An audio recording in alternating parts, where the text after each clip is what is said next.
Welcome to IQ's Take, I guess. Thanks. This is my first IQ's Take. I actually was never super involved with IQ, even when I was the president, which I now regret. But IQ's grown tremendously, which is so fun to watch.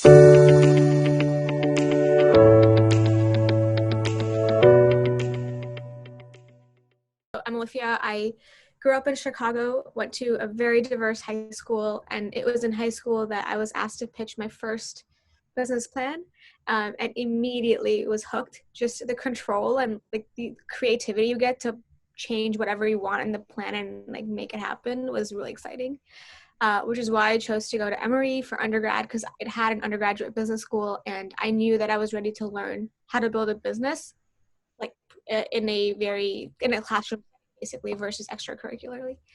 So at Emory, I studied finance and sustainability, but spent most of my time outside of the classroom at working with EEVM and helping build the Atlanta entrepreneurship ecosystem up for students at Emory. Loved my time there. It was super rewarding. But as you may know, there is a wave of IB recruiting that happens about sophomore year, and I was fully on that wave, was meeting awesome people, really good mentors. I started my career in investment banking at Perella Weinberg in New York City, where I was doing mergers and acquisitions for industrials companies. So all the exciting stuff, timber, paper, packaging. And about a year later, I realized I really wanted to go back to supporting founders, working with them, being just in the entrepreneurship space, and joined Techstars Boston, where I was the venture associate and was helping them choose their class of 10, doing market research, due diligence, doing interviews with founders. And I realized that's the world I wanted to stay in, and then transitioned to Day One, which is we haven't nailed this yet, but Day One is basically a fellowship or a community platform for founders who maybe are too early for everybody else, but we think that there needs to be a supportive community for those entrepreneurs as well. So there is no such thing as we always say, no such thing as being too early for Day One. We're here to support you wherever you are in your journey and help you figure out if this is the right path for you, or if not, then what is.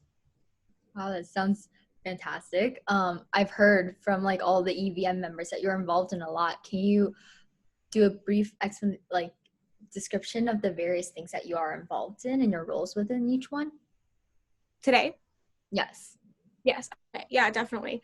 So currently I'm involved in 3 different things. 2 of them are pretty official. One of them is Techstars Boston, the venture associate there. And today my role is to help build the operations part of the program. So deciding, okay, if we're bringing in mentors, which companies are we going to match them with? How can we support the companies even beyond just what we normally do in the program? And the program runs for 15 weeks. So I'll stay on with them for throughout. And it's exciting because I helped get to choose them. So now watching every company go through the program has just been awesome. At Day One, that's my full-time role. And it's called the platform lead, but I was the first employee. So I literally hit up the founder, was like, I think what you're doing is really awesome, and I want to get involved. And he's like, okay, what do you want to do here? And kind of let me write my own JD, I'm so grateful for that.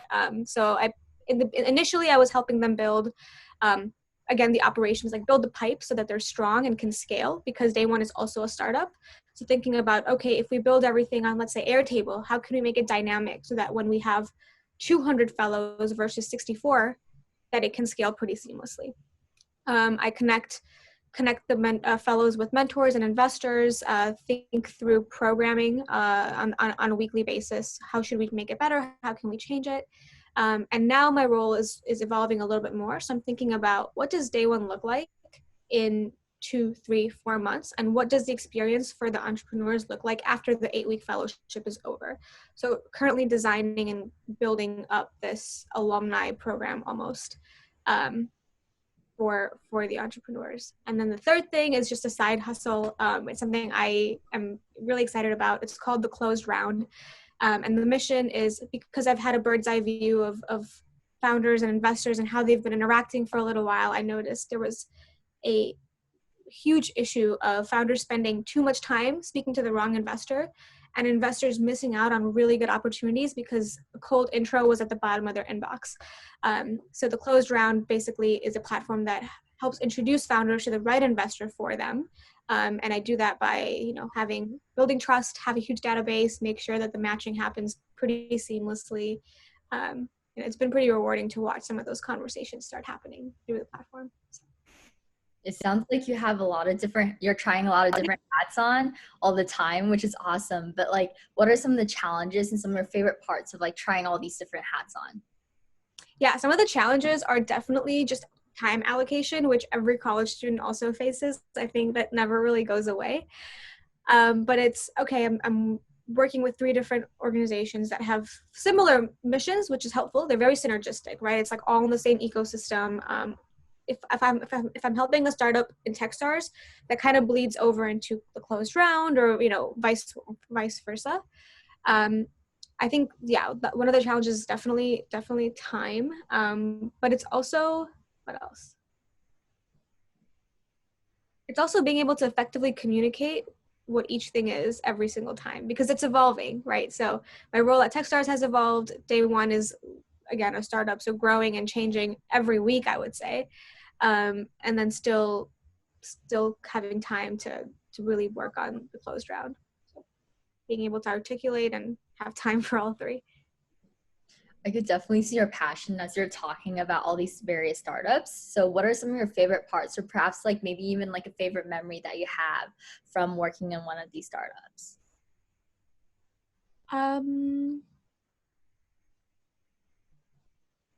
That's a good question. Let me think. Okay, I think my favorite part about working with startups in general is the secondhand adrenaline. You legitimately just get to sit behind, like now, a desk or a laptop and ask questions about, hey, founder, why did you decide to pursue this? Like, what is your goal? And it's like going to an inspirational speaker every single day, multiple times a day. So it's just like the work brings a lot of joy. But I think my favorite part is watching the progress happen in like a short amount of time. So sometimes a fellow will come in with just kind of a loose idea of what they want to work on. And then it's week 6 right now on day 1's program. And I've watched them go from, I think I want to do this, to, okay, how do I validate this? And now I'm going to like put the engine behind and like actually validate it. And now I'm thinking about the MVP, and now I have a landing page. Like all that progress has happened. And keep in mind, most of our fellows are part-time. So they all have full-time jobs, and they're still dedicating so much energy to their startups. So I think definitely being able to watch their progress and then being on the sidelines to cheer them on and support them while they get there. So I guess taking this all from switching topic, taking it from like a college student perspective, as I am, what made you kind of like decide to go the startup route? Did you know this before college, or like was this something that was like something happened and you're like, wow, I love startups? You talked about it a little bit in the beginning, but just like wondering like what made you like completely like drift away from like the IB or like the banking scenes? Yeah, that's a good question. Okay, so then you got to reverse even more, go back in time a little bit more. And it was when I was 7, my parents decided it's time for you to see how the other half of the world lives, and sent me to India by myself for 3 months and to live with extended family. And there I noticed a lot of things, but none of that really came to fruition or made any sense until I was in high school and was asked to pitch that business plan, right? And so I pitched a waste management startup in Mumbai. That was like my thing, and I did so much research on it through high school. In college, I actually, again, went to Emory to learn how to build a business, but it wasn't just a business, it was that one. I wanted to learn how to build a waste management business in a developing country. So hence my major in sustainability and finance, and spending all my time in EEVM. So that was kind of whenever someone asked me, where do you want to be in 15 years? I was like, I want to be in a working with trash in Mumbai, like basically making it more sustainable. So that was always the plan. And I knew that going into IB, even in my IB interview, they asked, like, where do you see yourself in 5 years? And I was like, hopefully at a sustainability focused startup or working on this idea. So I think for me, I always knew that I wanted to end up in the world of entrepreneurship, either for myself or just learn from other founders and support them. And then when I was in IB, I kind of hit the ground running, started networking kind of right away, thinking about, okay, well, I don't feel ready to start a startup in Mumbai. I have like legitimately no idea how to do that. So how can I learn the most? And it was learning from portfolio companies, like seeing what they do, how they've done it, and maybe thinking through like what makes it a good investment. So I started networking a lot with analysts at various VC firms. So grateful for those conversations because it really did like define kind of where I was going to go. And then through those conversations, I also realized I don't want to just write a check and then be done. I don't want to model out the return and then not be engaged and like roll my sleeves up and help them. So I was like, okay, I need to be somewhere that's going to help me or like allow me to actually roll my sleeves up and like help them every single day. And that's how I decided, okay, maybe the accelerator path makes more sense. So while I was learning so much at Perella, like the skills I learned there are going to last me for life. Even simple things, like if I'm planning an event for Techstars and I plan it in an Excel doc, the compliments I get from an Excel doc that's like an event planning one, not even a model, is like, it is insane. And it's because of my time at just having those like chops to be able to do that. It also teaches you how to collect data and make sense of it really, really quickly, which is also always a good skill to have. So I think, yeah, I learned a ton, really grateful for that experience, but I always knew that I wanted to be involved in more than just modeling, writing a check, and then being done from the finance angle. I wanted to be more operational. Definitely. You talked a little bit about collecting data and the skills needed for that. So latching on to that, what are some of the skill transitions, or what is the skill transition like for students working from like, I guess, corporate all of a sudden to like startup scene, or like, what was there some of the challenges there, or what was the skill transition like really? It's different. I will say, I remember the first week at Techstars and even day one, both bosses were just like, okay, can you do this? Like, can you just go talk to this MD and like get this information, or can you email this founder and interview them? And I was like, what?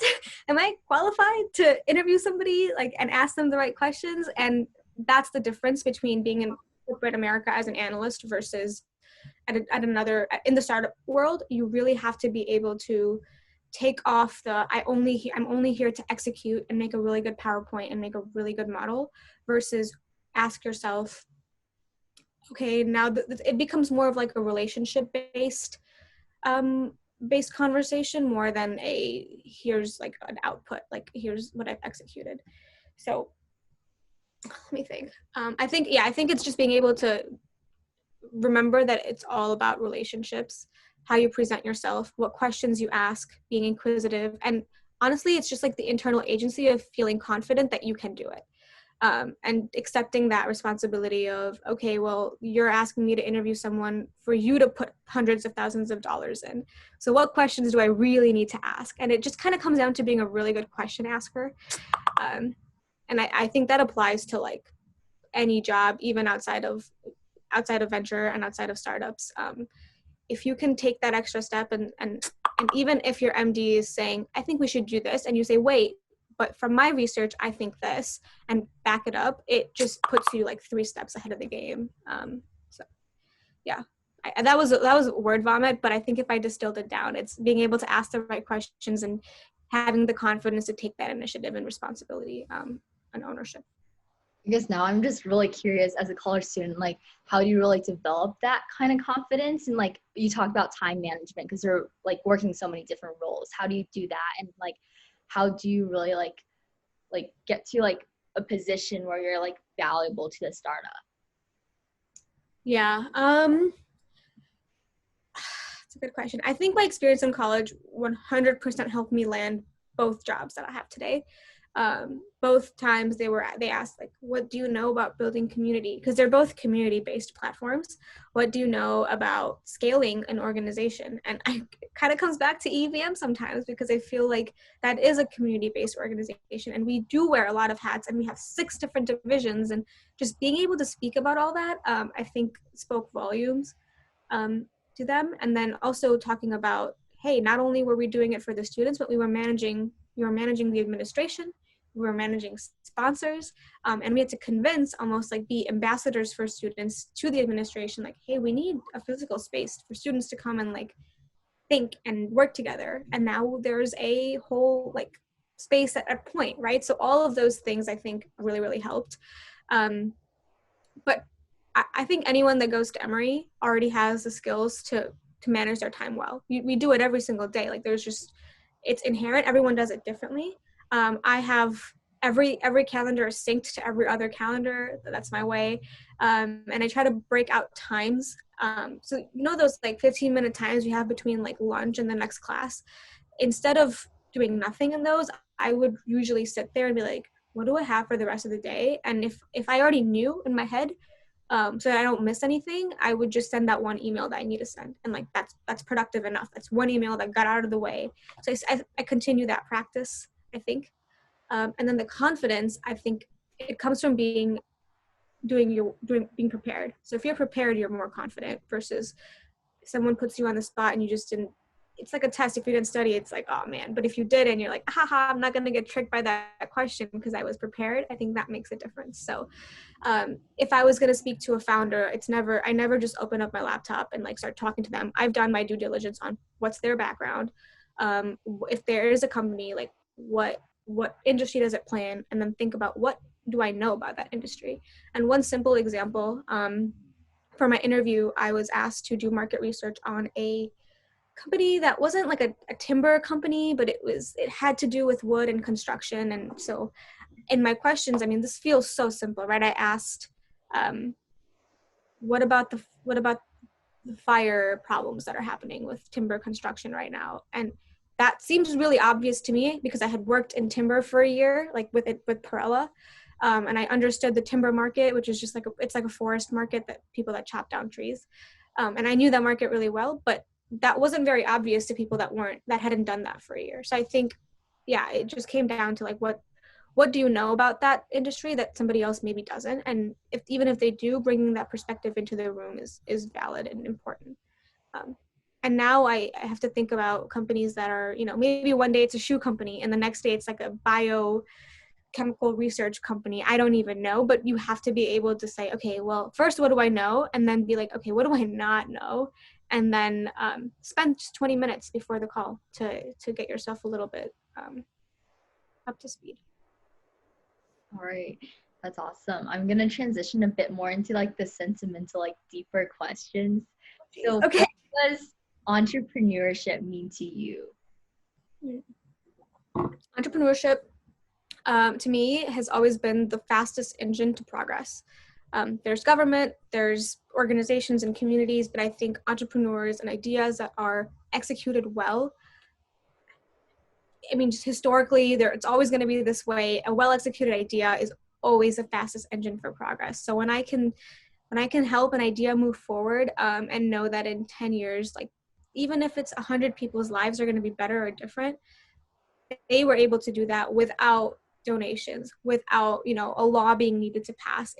I just think it's like the quickest way that we can take ownership of our society and the world and make something that we think needs to happen on our own grit. So that's really what it came down to for me. Oh, you talked a little bit about like, I think grit. Did you just say grit? I wasn't sure. Yes. What like drove you through like all these things like in entrepreneurship? Like every entrepreneur I feel faces a lot of challenges, and there's like so many things. Like sometimes it could be like governmental, sometimes it's like financial, which I think is quite big most of the time. Like what kept you going as like someone who works on the startup scene? That's a good question. I think it maybe goes back to, so I'm a first-gen student. I was a first-gen student in the United States. It's me, my mom, and my brother. That's it. We have no other family here. So it was kind of like, you have to, if you want to do something, you have to do it yourself. Like there's really not somebody else that's going to like help you. I mean, there are people that help you, but no one's just going to open up doors for you. You have to do it yourself. And that's kind of the passion that I see in every entrepreneur I speak to. They're like, okay, I'm going to lean on you and ask you for advice, but at the end of the day, I have to do it myself, or I have to find someone to bring onto my team or my circle to help me do it.